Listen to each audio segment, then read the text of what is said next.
यहाँ पर हम बात कर रहे हैं प्रीपेड और पोस्टपेड की। जब आप नया मोबाइल लेते हो उसके बाद सिम लेने जाते हो तो आप प्रीपेड को सिम को चुनते हो, क्योंकि आपको मालूम है आपकी आवश्यकता मान लीजिए इसके अलावा अगर आप मान लीजिए कोई संस्थान चला रहे हैं, कोई होटल इंडस्ट्री चला रहे हैं या स्कूल चला रहे हैं तो आप पोस्टपेड ले लेते हो कि उसमें अनलिमिटेड कॉलिंग वगैरह होती है। पर आजकल तो इसमें जो पैक मिलता है, जो आप रिचार्ज कराते हो, इसमें सारी ये सुविधाएं मिल रही हैं। पर आप जब बिजली का कनेक्शन आपका पोस्टपेड से प्रीपेड कर दिया गया तो उसमें कोई भी ट्रांसपेरेंसी नहीं है। आपका बैलेंस माइनस हो जाता है 2500 रुपये। आप तत्काल जाते हो तो बिजली विभाग का आपसे कहता है कि 2500 रुपये इसमें डालो। आपने 2500 डाले, फिर कहेगा 1 घंटे बाद लाइट आ जाएगी। आपने 1 घंटा वेट किया, 1 घंटा बाद भी नहीं, 2 घंटे बाद फिर बताएगा आपको कि आपने ये तो पुराना जो आपका बैलेंस था बचा हुआ उसको चुकता किया है, चुकाया है, अब आप इसमें नया डालिए। अब आप कहेंगे मैं नहीं डाल सकता, मेरे पैसे नहीं है। वो कहेगा डालो नहीं तो लाइट नहीं आएगी। तो आप क्या करते हो, मजबूरी में आपने फिर रिचार्ज किया। मान लो आपने 800 रुपये का रिचार्ज कर दिया। अब जैसे आप 800 रुपये का रिचार्ज करते हो फिर कहता है आपसे लाइट आएगी, तो फिर तकरीबन 1 घंटे 1.5 घंटे बाद लाइट आती है। वैसे ऑनलाइन कह रहे हैं, पर सारी जो जैसे कि पुराने समय की तरह सारे लेटर लखनऊ जाएंगे। मतलब आप ऑनलाइन किस तरीके की ऑनलाइन है समझ में नहीं आ रहा कि आप घर से रिचार्ज करते हो, उसके बाद छोटे ऑफिस जाते हो, यदि छोटा ऑफिस बंद है फिर जो अपना क्षेत्र का बड़ा ऑफिस है बिजली का वहाँ पर जाते हो, पर काम नहीं हो पा रहा। वहाँ भी क्लर्क आपको देखेगा, और भी कई लोग होते हैं, तो आपसे कुछ अगर अकेले पड़ जाते हो तो वो आप पर भारी पड़ जाएगा, पर वहाँ पर आपकी बात सुनता है। लगभग 2 घंटे बाद आपकी लाइट चालू हो जाती है, यानी जो आपने रिचार्ज करा था उसके 4-6 घंटे बाद लाइट स्टार्ट हो गई। कभी कभी 2 दिन भी लग जाते हैं, बड़ी बात नहीं है। उसके बाद क्या करा आपने कि जैसे आप घर पे आते हो और ऐप को डाउनलोड करते हो, ऐप डाउनलोड करने की सलाह दी जा रही है, तो देखते हो कि अभी तो वही बैलेंस माइनस दिखा रहा है 2500 वाला। ये मैं बिल्कुल प्रैक्टिकली बता रहा हूँ, मैं ये जो हो रहा है इस समय। फिर आप फ़ोन करते हो, उसका नंबर ले आते हो तो कहेगा थोड़ी देर बाद सही हो जाएगा। फिर आप कुछ घंटों बाद देखते हो तो आपका वो वाला हट गया 2500 जगह, और 2500 की जगह 3300 रुपये माइनस दिखाने लगा। अब आप कह रहे थे भाई मेरा तो 2500 था। फिर आप थोड़ी देर बाद फिर रिफ्रेश करते हो 1-2 घंटे बाद, तब आपका क्या दिखाता है कि जो आपने 800 रुपये डाला था वो 800 रुपये दिखाएगा, उसके तत्काल बाद उसे माइनस दिखाना शुरू कर देगा कि आपका 800 या 700 रुपये माइनस है। तो यह मीटर हमें किसी भी उपभोक्ता को यहाँ पर परेशान इसलिए हो रही है परेशानी, क्योंकि इसमें ट्रांसपेरेंसी नहीं है। आपकी ऐप को जो रेटिंग मिली हुई है प्ले स्टोर पर, देखिए प्ले स्टोर पर रेटिंग होती है, जो ज़्यादातर ऐप वगैरह डाउनलोड करते रहते हैं तो 4.6 की रेटिंग होती है, 4.0 की रेटिंग होती है। तो रेटिंग का मतलब है कि वह वाली ऐप जो आप डाउनलोड कर रहे हो वह सही है, और लोगों ने उसे 5 स्टार दिए हैं, मतलब 5 नंबर दिए हैं 5 में से। और इसकी जो रेटिंग है इसकी कितनी है, 3.6, यानी सबसे घटिया ऐप है ये। इससे पहले भी मैंने इसको डाउनलोड किया था, बिल्कुल बेकार थी। फिर अब हम बात कर रहे हैं यहाँ पर जो मीटर लगाए गए आपके यहाँ पर, यह 70 लाख उपभोक्ताओं के यहाँ बिना उनकी परमिशन के स्मार्ट मीटर लगाए गए। अब देखिए यहाँ पर जो बिजली कंपनियाँ, और इसमें सरकार भी इंक्लूड है, ऐसी बात नहीं है कि सरकार को मालूम नहीं रहती है या सरकार के नुमाइंदों को मालूम नहीं रहती है। विधायक आपका लोकल ही होता है, आपकी तहसील में रहता है, विधायक के यहाँ भी लगने आता है मीटर। सांसद है वह भी रहता है, ये नहीं कि मतलब पूरे 365 दिन लखनऊ में रहते हैं विधायक या सांसद, वहाँ रहते हैं, सबको पता है। आपके छुटवैया नेता जो होते हैं, गली के जो नगर अध्यक्ष होते हैं, जिला अध्यक्ष होते हैं, उन्हें भी सब जानकारी रहती है। और वो जानकारी थी, इसी वजह से अधिकतर, सबकी नहीं कह रहा मैं, 100 में से 100% नहीं कह रहा, आप जा कर के देखोगे कि ज़्यादातर के पुराना मीटर चल रहा है। तो देखिए उत्तर प्रदेश में बिजली उपभोक्ताओं के साथ एक बड़ा खेल हो गया। केंद्र सरकार की रिवैम्प डिस्ट्रीब्यूशन सेक्टर स्कीम, यानी इसे RDSS के नाम पर जाना जाता है, यानी इसका नाम था revamp distribution sector scheme RDSS। तो इसका प्रदेश भर में पुराने मीटरों को बदलकर इस स्कीम के अंतर्गत नए मीटर लगाए गए। बिजली कंपनियों ने इस कानून को ताक पर रखने का जरिया बना लिया है। तो विद्युत अधिनियम 2003 की अनदेखी करी गई। और मैं बता दूं आपको 2003 में बीजेपी की ही सरकार थी केंद्र में, और उस समय प्रीपेड पोस्टपेड का कोई सिस्टम भी नहीं आया था। फिर भी बहुत दूरगामी सरकार थी, 2026 की थी। तो जो प्रधानमंत्री थे वह थे अटल बिहारी वाजपेयी, और एनडीए गठबंधन था, उसमें अन्य कई पार्टी सॉरी उनमें खांसी आ रही है, सॉरी, उनमें कई अन्य पार्टियों का भी समर्थन था, तो मुख्य रूप से बीजेपी थी। ठीक है, तो इन्होंने कानून बनाया था, विद्युत अधिनियम 2003, धारा थी उसकी 47/5 का सीधा उल्लंघन है। कानून साफ कहता है कि उपभोक्ता के पास प्रीपेड या पोस्टपेड मोड चुनने का विकल्प होना चाहिए। जब आप सिम लेने जाते हो, जब आप रिजर्वेशन कराने ट्रेन में जाते हो, तो आपके पास विकल्प होते हैं कि आप फर्स्ट क्लास एसी का टिकट लोगे, सेकंड क्लास का लोगे, या इकॉनमी जो एसी उसका लोगे, या स्लीपर का लोगे, अथवा जनरल का लोगे। अब ये नहीं जैसे आपने उसको वहाँ पर 2,000 रुपये दिए तो तुरंत आपका एसी का टिकट काट कर दे दे आपको, नहीं ना, वो आपसे पूछेगा भैया आपको क्या चाहिए। अगर आपको रिजर्वेशन चाहिए तो फॉर्म भरें, उसका एक प्रोसीजर है, जनरल ऐसी मिल जाएगी। तो अभी यहाँ पे क्या था कि अब आपके नए घर बने 2025 में, जब भी कोई नया घर बना तो उसे कनेक्शन जब भी मिला तो उसको केवल उसके यहाँ पर लगा प्रीपेड मीटर, पोस्टपेड नहीं प्रीपेड, बिना उसके ऑप्शन दिए हुए। ऑनलाइन फॉर्म में भी कोई विकल्प नहीं था, आप ऑनलाइन फॉर्म को आप खोल सकते हो, देख सकते हो, आपने भरा होगा, ना ही उस फॉर्म में था जो आपको मिलता है यहाँ से मैनुअली भरा जाता है कि आप प्रीपेड चुन रहे हो अथवा पोस्टपेड चुन रहे हो।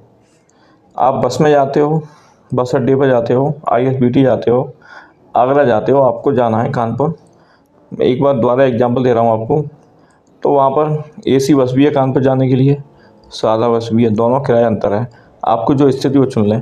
पर यहाँ पर हमें वहाँ छोटी छोटी चीज़ें चुनने का अधिकार हमें मिल रहा है, पर यहाँ पर इतना बड़ा कि घरों में इस समय लाइट की अधिक खपत रहती है।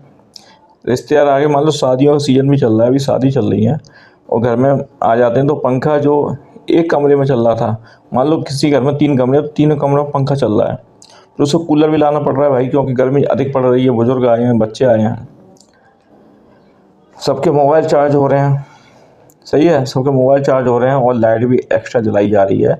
जो लाइटें बुझ जाती थी 11 बजे, मान लो 2-2, 3-3 बजे जो नाच संगीत का कार्यक्रम चल रहा है उसमें, और फिर घर है, शादी हो रही है, तो भाई घर में डेकोरेशन भी वगैरह करी जा रही है, तो वो तो आपका 2 या 3 हज़ार का जो आपने बैलेंस किया वो तो तत्काल आपका स्वाह हो जाएगा, फिर आप उसमें 5 हज़ार डालते हो वो भी तत्काल हो जाएगा। मतलब कोई उसमें ट्रांसपेरेंसी नहीं है, मतलब आप पैसे डाल रहे हो, तो ये समझ में नहीं आ रहा। मैं कह रहा हूँ, मैं बहुत अच्छा मानूँ इसे, को मान लो किसी ने डाले 2,000 रुपये, तो उसका किस दर से कट रहे हैं वो तो लिख के दो। आप एकदम डालते हो उसमें पता नहीं पैसे का क्या हो जाता है। मान लो सिस्टम में कमी है, क्यों नहीं उसको सुधार रही है, आप सुधारिए, जनता उसे अपनाएगी। आज जनता ऑनलाइन पेमेंट करती है, पैसे देती है, क्योंकि उसमें ट्रांसपेरेंसी है। गलती से कोई आप पेटीएम या फ़ोनपे पे कोई गलत आपका पेमेंट हो जाता है तो कंपनी आपको अथॉरिटी देती है, आप तत्काल फ़ोन करें, आपका पैसा वापस आ जाता है, सही है। आप अगर आप 30 मिनट के अंदर अंदर करते हो तो जो पैसा भुगतान हुआ है वापस आ जाएगा। पर जिसमें नहीं था, जिसमें देखिए 70 लाख से ज़्यादा स्मार्ट मीटरों को प्रीपेड में बदल दिया गया, नए कनेक्शनों के लिए ये अनिवार्य था। अब देखिए, अब वर्तमान सरकार की बात करते हैं कि लोकसभा में जो केंद्र का रुख था, जो खट्टर हैं, जो मंत्री थे, उन्होंने कहा था कि हमने किसी का नहीं लगाया। जनता ने स्वयं आगे बढ़कर कहा कि भाई हमारे मीटर लगा दो, हमको लूटो, हम तैयार हैं। मतलब एक आदमी रोड पर जा रहा है जंगल में और कुछ लोगों को इन्फॉर्मेशन देकर जा रहा है, भैया मैंने अपनी जेबों में सोने की ईंटें रख ली हैं और नोट भरे हुए हैं, आके अंदर आके मुझे लूट लेना। जनता अपने पैरों पे कुल्हाड़ी क्यों मारेगी? यह बात सरकार को भी पता होनी चाहिए, पर शायद नहीं पता है, पता नहीं कैसे पता नहीं है, खैर वो तो अलग बात रही। पर इन्होंने कहा था कि गुरुवार को लोकसभा में केंद्र सरकार द्वारा स्मार्ट मीटरों की स्थिति स्पष्ट किए जाने के बाद अब बिजली कंपनियों की कार्रवाई की मांग तेज हो गई है। बिजली कंपनियों की कार्रवाई क्यों होगी? और सबको मालूम है जो उत्तर प्रदेश मीटर लगाए जा रहे हैं या उसी व्यक्ति के लगाए जा रहे हैं। डिफ़ॉल्टर मैं कह रहा हूँ, मीटर को मैं बहुत सही मान रहा हूँ। सबसे पहले हम मीटर को प्रयोग करने के लिए तैयार हैं, पर मीटर की जो खामियाँ हैं उसको आप सुधार दीजिए, सही है। मीटर में जो टेक्निकल एरर आ रहा है उसे सुधार दीजिए, हम मीटर्स लगवाएंगे, किसी का मीटर हो, चाहे चाइना से मीटर आया हो या ताइवान से आया हो या भारत में बना हो, या मेरी कंपनी का मीटर हो या आपकी कंपनी का हो। और जो कंज्यूमर हैं उनका आरोप है कि उन्हें बिना बताए धोखे से प्रीपेड में धकेल दिया गया। इसमें न केवल बिलिंग की पारदर्शिता खत्म हुई, बल्कि कम बैलेंस होने पर बिना किसी नोटिस के बिजली कट जाने का डर हमेशा बना रहता है। यह सीधे तौर पर आम आदमी के अधिकारों का हनन है। अब देखिए, अब यहाँ पे बात करते हैं जो उपभोक्ता परिषद का अध्यक्ष हैं, उनका नाम है अवधेश कुमार वर्मा। पर यहाँ पर मैं बता दूँ कि जो उपभोक्ता परिषद का अध्यक्ष होता है वो ज़्यादातर बिजली विभाग का रिटायरमेंट अधिकारी ही बनता है। तो चलो, यहाँ पर अवधेश कुमार वर्मा ने अच्छी बात कही है। उन्होंने कहा है कि विकल्प दे दें, एक कि वह जाकर उपभोक्ता वहाँ पर जाए बिजली घर में और कह दे भाई मैं प्रीपेड नहीं, मेरे को पोस्ट पेड ही लगा दो। सही है। तो अवधेश कुमार वर्मा ने स्पष्ट किया कि बाकी यह मनमानी और नहीं चलेगी। अवधेश कुमार वर्मा ने कहा कि यह नियामक आयोग के सामने पावर कॉर्पोरेशन बिजली कंपनी के खिलाफ अवमानना याचिका दायर करेंगे। हालांकि पता नहीं कैसे क्या करेंगे, वो आगे देखा जाएगा, क्योंकि ज़्यादातर जो परिषद के अध्यक्ष होते हैं वह बिजली विभाग के रिटायरमेंट अधिकारी बनाए जाते हैं। यहाँ पर श्री अवधेश कुमार वर्मा जी अच्छा काम कर रहे हैं। परिषद का साफ स्टैंड है कि जब उपभोक्ता लिखित में अपनी सहमति ना दे तो उसे प्रीपेड को पोस्ट पेड में नहीं बदला जा सकता। सही है। 2003 में भारत में श्री अटल बिहारी वाजपेयी की सरकार थी। राष्ट्रीय जनतांत्रिक गठबंधन से एनडीए फर्स्ट बोलते थे, जिसमें मुख्य रूप से भारतीय जनता पार्टी, भाजपा और अन्य कई क्षेत्रीय दल शामिल थे। और यह 2003 में जो इलेक्ट्रिसिटी एक्ट 2003 है, संसद के दोनों सदनों लोकसभा और राज्यसभा द्वारा पारित किया गया था। इसे तत्कालीन एनडीए सरकार ने ऊर्जा क्षेत्र में सुधार के लिए ऐतिहासिक कानूनी रूप में पेश किया था और पारित करवाया था। पर देखिए, उस समय जो 2003 का समय था, ना तो इतना इंटरनेट मतलब कॉमन हुआ था कि हर कोई उसे चला रहा हो, तो इतनी टेक्निक नहीं आई थी। और जो कुछ साल पहले तो लगभग 10-15 साल पहले तक आप वहाँ पर जाकर बताते थे बिजली घर में कि आपका वर्तमान रीडिंग इतनी आई, तो उसके अनुसार बिलिंग होता था। तो पोस्ट पेड उस समय सिस्टम ही लागू था हर राज्य में। और 2003 में प्रीपेड का कोई व्यापक सिस्टम नहीं था जब ये कानून बना था, और केवल ये कॉन्सेप्ट था, एक अवधारणा थी कि आगे चल के ऐसा होगा। और आपको यह भी बता दें कि भारत में सबसे पहले जो प्रीपेड मीटर लगा था वह लगा था, भारत में प्रीपेड मीटरिंग की शुरुआत व्यावसायिक रूप में मणिपुर नामक राज्य में हुई थी और पश्चिम बंगाल में। मणिपुर को अक्सर भारत के प्रीपेड मीटरिंग का पायनियर पथ प्रदर्शक माना जाता है। 2014 में इम्फाल के मुख्य शहरी क्षेत्रों में प्रीपेड मीटर लगाए गए थे, कि शहरी में लगाए गए थे, ना ग्रामीण में। उत्तर प्रदेश में गाँव में भी लगा दिए गए हैं। पश्चिम बंगाल, यहाँ भी शुरुआती दौर में कुछ खास औद्योगिक और घरेलू उपभोक्ताओं के लिए पायलट प्रोजेक्ट किया गया था। और स्मार्ट मीटर की बात करें तो स्मार्ट मीटर में नंबर 1 बिहार है। जो मोबाइल की तरह ऑनलाइन रिचार्ज होते हैं, बिहार भारत का पहला ऐसा राज्य बन गया जो 1 लाख से ज़्यादा प्रीपेड मीटर लगे थे। तो देखिए, यहाँ पर अब अंत में एक ही बात कही जाएगी कि 70 लाख से ज़्यादा जो मीटर प्रीपेड मोड में लेते, उपभोक्ता अगर चाहें तो इन्हें अपने प्रीपेड में रहने दें, पर उसे विकल्प दिया जाए वह पोस्ट पेड कर सके। और जो प्रीपेड में तकनीकी खामियां उसे दूर करें। यहाँ पर हम सरकार या विद्युत बोर्ड का विरोध नहीं कर रहे हैं, हम यहाँ पर केवल यह बताने का प्रयास कर रहे हैं कि आप इस व्यवस्था को लागू कर रहे हैं तो इसमें एक ट्रांसपेरेंसी होनी चाहिए, जनता को साफ पता चले। वहाँ पर विद्युत विभाग के कर्मचारी किसी से भी बात करने के लिए तैयार नहीं हैं, खुद उन्होंने लगवाया नहीं है। आप देख सकते हो किसी ने लगवाया है।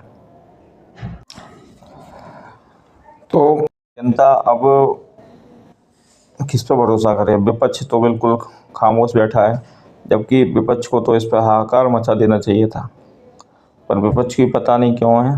तो जनता इस समय सिवाय रोने के प्रीपेड मीटर के लिए और कुछ भी विकल्प नहीं है। गर्मी पड़ रही है, अभी गर्मी की शुरुआत है, भीषण गर्मी आने वाली है।